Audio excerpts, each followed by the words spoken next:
घट के छुट्टियों ना मिलता कि गाँवे जाई छठ के।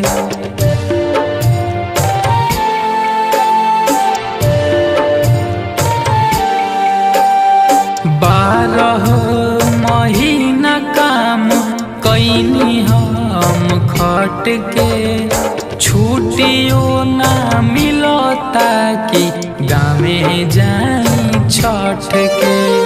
सुना होई घरवा दुआरवा पावन त्योहारवा हो।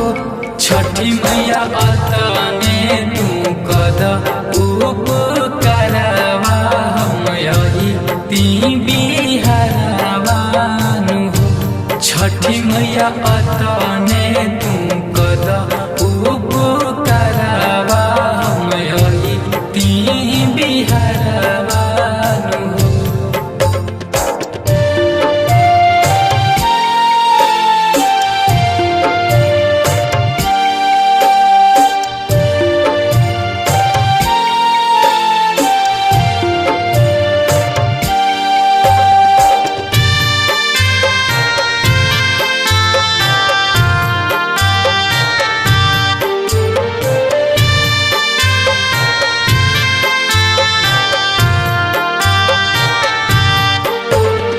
पैसा कमाए ऐनी छोड़ी अपन घरवा कहूँ केला रो संती भरी के जियारवा।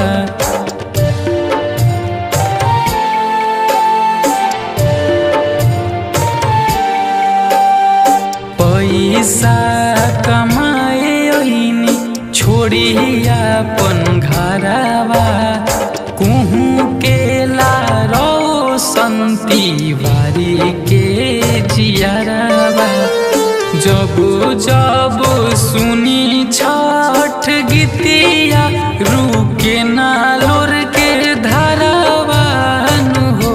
छठी मैया अतने तू कद